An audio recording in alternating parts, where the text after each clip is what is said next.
Hello everyone, this is chapter 12, I think. It was like 1, 2, 3, 4, 5, 6, 7, 8, 9, 10, 11, 12, 13. This is chapter 13 of Drums, Girls, and Dangerous Pie, written by Sonnenblick. Fear, Gum, and Candy. That night, I started having the dream. I was playing outside with Jeffrey, and we were throwing something back and forth. Sometimes a tennis ball, sometimes a snowball. Every time the ball touched Jeffrey, a piece of him would instantly turn black. He was still smiling and playing. Play with me. Smiling and saying, play with me, play with me. Every time I tried to stop. So I'd throw again, and bam, again, bam, again, bam.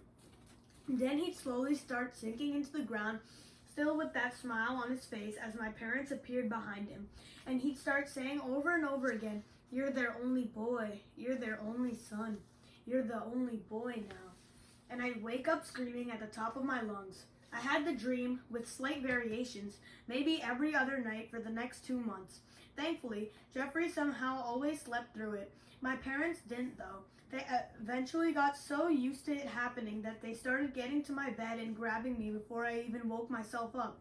Every time this happened, they would ask me what the dream was about, and every time I'd lie and say I didn't remember. My parents started pressuring me to tell Mrs. Galley about the dream, which I just didn't want to do. I thought, why would I need to tell her? What's she going to do? Send me to a psychiatrist? I'm not crazy. I'm having dreams that my extremely ill brother is dying, which makes sense. I hated the dreams with a burning passion, but the fact that I was having them didn't seem like a big blockbuster of a surprise to me. So for the time being, my parents' worries about their younger son's physical health were compounded by their worries about their older son's mental health. My dad paced back and forth a lot when he was at home. My mom asked me 1,000 times a day how I was doing, and I basically just pretended it was totally normal to wake up drenched with sweat, shrieking like a wounded banshee night after night. In the meantime, my mom was also asking for advice about this from all of the doctors, nurses, social workers, and assorted therapy type people in the Philly hospital. And every single one of them told her to get me into counseling as soon as she could. Some helpful soul down there also told her that experiencing Jeffrey's treatment firsthand by visiting the hospital might alleviate my anxiety. So she started bugging me to come down to Philly on one of the weekly trips. But every time she asked, I had an excuse handy. Jazz band rehearsal, schoolwork, drum lesson, anything to keep me away from the mental health providers. Sure, I was plagued by nightmares. Absolutely, I was tormented by repeated bouts of what's the point syndrome, and there was no question that I was terrified by everything about Jeffrey's treatment. But I was coping right. I was getting good grades in the third marking period. I was still improving rapidly on drums. I continued to be oddly popular at school. I had even patched things up with Renee Albert. One day on the bus, she caught me looking at her and stared back. Thinking fast, I made an irresistible offer. Gum? You're offering me gum? Really? Yeah, really. Aren't you afraid I'll try to contaminate it? Well, it's only going into your own mouth, so feel free. I noticed that there were about 12 people watching the scene, like it was a jury trial or something. So I scooted across the aisle to sit by Renee and continue the peace talks in whatever privacy you can have on a packed school bus chugging along a main thoroughfare. Come on, Renee, are you really going to be mad at me because I protected my baby brother by sending you home? Well, I failed the math final, if it's any consolation. You did? I'm sorry. Did your parents flip? Kinda. Don't worry about it. It was my own fault. I tuned out of that class for 2 months. No, Stephen, you had a lot on your mind. I'm sorry I got mad at you, and I'm sorry about the things I said. Well, you were right. I did have a crush on you in 3rd grade. Do you have a crush on me now? She gave the killer Renee Albert smile and took the piece of gum from my instantly sweaty palm. Just then, the bus pulled up to our stop. I reached back and across the aisle. reached back and across the aisle to get my backpack, and Annette held it out to me, glaring like I had been chatting with Renee about Annette's mother or something. I didn't have time to figure that one out. We weren't blessed with the most patient bus driver on the planet. I charged up to the front and out the door. The driver was already slamming down on the gas pedal while I was in midair, so I didn't turn around in time to catch Annette's eye through the window. I wondered whether she'd still be mad the next day, and why I never seemed to be able to be friends with more than one human female at a time. When I got my bearings, I realized Renee was already walking away from me toward her house. For some odd reason, perhaps my brain had just reached its female logic overload point. I didn't call out for her. As she turned the corner without ever looking back to be sure, I was still there staring. She said something to me, and I could hear the laughter in her voice. "Thanks for the gum."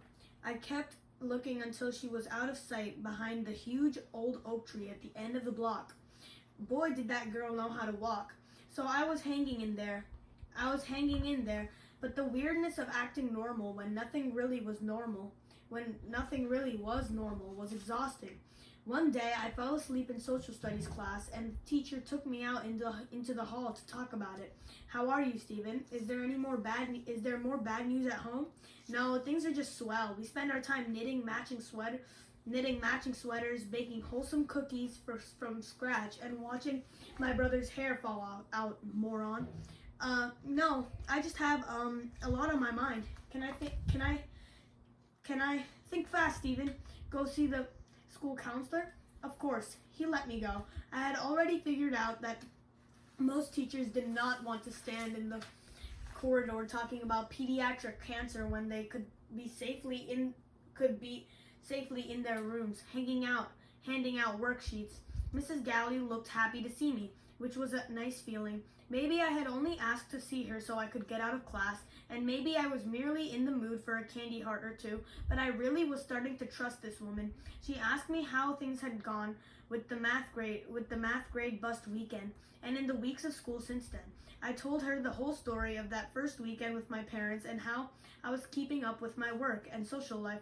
She looked relieved that my parents hadn't tied me to a stump behind the woodshed and given me a beating, and I could have left it at that, with Mrs. Galley feeling like she had done a successful good deed by letting me choose how to handle my makeup work and my mom's notification, and with me feeling like I had earned some cinnamon-flavored snackage. But it wasn't the whole story. "Mrs. Galley, I can't sleep at night. I have this nightmare over and over again. I'm playing catch with my brother," and I paused, and she quickly slid a box of tissues over to me. See, this lady was good. I talked for another half period at least, and didn't stop until that tissue box was looking pretty undersupplied. She listened, and even turned off her incoming phone line. About five different people stuck their heads into the office, but she shooed them all away and finally locked her door. Every once in a while she asked a question or two, but she basically just let me rip. At the very end, I summed up by telling her how out of control I felt, like I couldn't affect any of the problems that were all around me. I can't wave a wand and make Jeffrey better. I can't call my Swiss banker and have him wire transfer a couple $1,000,000 to my parents' account. I can't even make my family feel better about anything. All I do is sulk and cry and yell at my parents. But you do make your family feel better. I know Jeffrey must appreciate all of the playtime you spend with him, and I could tell when I talked to your mother that she was very proud of how responsible you have been sending away your math tutor. That took real courage. You have no idea, Mrs. G. Yeah, but I can't change all the roots of the problems. I can't change the basic situation.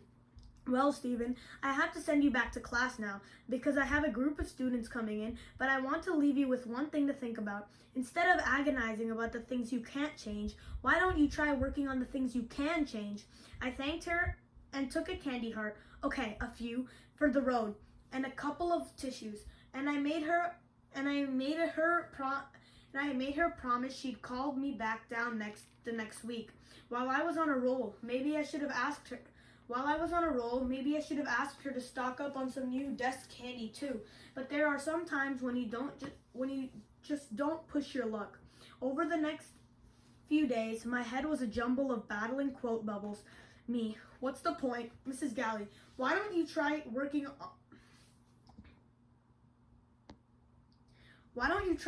on the things you can change?